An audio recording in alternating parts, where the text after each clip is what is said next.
Hello, good morning सगळ्यांना. आज आम्ही सकाळी सकाळी निघालो आहे, गावाला निघालो आहे. ॲक्च्युली दिवाळी स्टार्ट होते तेव्हा गावाला पोचलो आहे. आमच्यासाठी एक आयटम बाकी होता, एक म्हणजे गुलाबजाम आणि करंजी बनवायचे बाकी होते. तर हेच मी गुलाबजाम बनवायला घेतले. हे बघा, मस्त तळून मी ते पाकात टाकलेले आहेत. त्याच्यानंतर आम्ही करंज्याही बनवल्या आहे, सुंदर अशा छान छान वाटत आहे ना.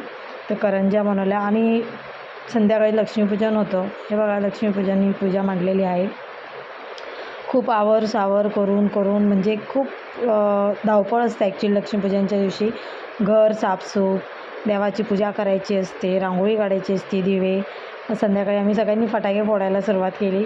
मुलांसोबत आम्ही पण थोडेसे फटाके फोडले आणि छान वाटत होतं, म्हणजे हॅपी दिवाळी सगळ्यांना. त्याचनंतर आम्ही दुसऱ्या दिवशी आम्हाला आमचा मामा घ्यायला आला होता आणि आम्ही आमच्या मामासोबत घरी आलो आहे, मामाच्या घरी. मुलांना थोडं छान वाटतं की गावचं वातावरण मोकळं असतं, त्यांना फ्रेश वाटतं. तसेच त्यांना जरा वावरात नेलं की म्हटलं जरा जा बघा. त्याच्यात माझा बहिणीचा मुलगा आहे, त्याने ट्रॅक्टर चालवायला घेतला आहे. तो बोलतो मी ट्रॅक्टर चालू नको. म्हटलं बघ बाबा चालून एकदाचा. छान वाटतं, मोकळं वाटतं. असं आपण गावाला गेलं कसं मोकळं फिरतो, छान वाटतं. वातावरण सुंदर असतं, मोकळं थंडगार वातावरण असतं, फ्रेश वाटतं आणि मुलांना पण थोडंफार मोकळं गावच्या गोष्टी माहीत होतात. आपण नेहमी आपल्या रोजच्याच रुटीनमध्ये बिझी असतो, तर वेळ काढून असं गावाला आलं का थोडंसं गेलंही पाहिजे आपल्या ह्याच्यात.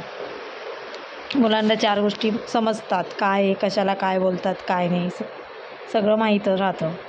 मग आम्ही असं मस्तपैकी वावरात गेलो होतो. त्यांना ट्रॅक्टरवर बसायची होती, त्यांची हौस होती. तिथून निघालो, घरी आलो.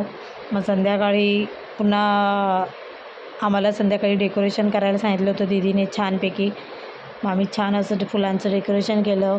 माझ्या बहिणीने छान अशी रांगोळी काढली. म्हटलं आता आम्हाला संध्याकाळी थोडं फोटो सेशन होतं. म्हटलं आपण आलो आहे सगळे, छान दिवाळी करूया.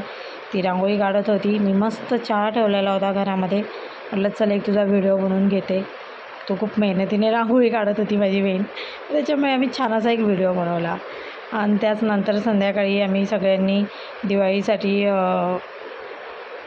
ॲक्च्युली भाऊबीज होती. भाऊबीजच्या दिवशी आम्ही सगळ्यांनी फोटो सेशन करायचं ठरवलं होतं, कारण की त्या दिवशी आम्ही सगळ्या बहिणी भेटणार होतो. संध्याकाळी छान अशी लाईटिंग लावली, दिवे लावले. आम्हाला जे घरात डेकोरेशन करायचं होतं ते आम्ही केलं, कारण की आम्ही बहिणी सगळ्या एकत्र आलो होतो.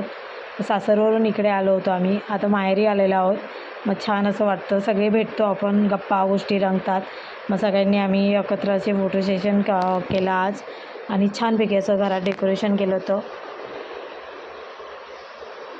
मुलं पण छान एन्जॉय करतात, जसं जमेल तसं केलं होतं. हे बघा, छोटे छोटे असे घरात दिवे लावले होते छान मस्तपैकी. आणि तसंच आम्ही जिन्यावरही थोडंसं डेकोरेशन केलं होतं दीदीच्या इथे, छान वाटत होतं. हे बघा, दिव्यांचंही डेकोरेशन केलं आहे. कसं वाटतं आहे डेकोरेशन? छान वाटतं आहे ना. असं आम्ही छान डेकोरेशन केलं होतं. आणि मग त्याचनंतर आम्ही थोड्या वेळाने फोटो सेशन केलं, कारण की फोटो हे काढले की थोडे आठवणी राहतात. म्हणजे आपण कसं होतो मागच्या वर्षी, ह्या वर्षी कसं आहे, चेंजेस खूप होतात आपल्यामध्ये, आपल्याला समजत नाही. तर थोडंसं म्हटलं चला फोटो सेशन करूया. छान असं डेकोरेशन केलं होतं. छान वाटतं. दिवाळी म्हणजे एक सेलिब्रेशन असतं, आपण सगळे एकत्र येतो, छान फोटो सेशन करतो, गप्पा गोष्टी होतात, सगळे छान वाटतं. तर माझा व्हिडिओ आवडल्यास नक्कीच लाईक करा, सबस्क्राईब करा चॅनेलला आणि लाईक करायला विसरू नका. Thank you so much. आणि सगळ्यांना दिवाळीच्या हार्दिक शुभेच्छा माझ्याकडून. आणि विश यू सगळ्यांना happy Diwali. Tata, bye bye.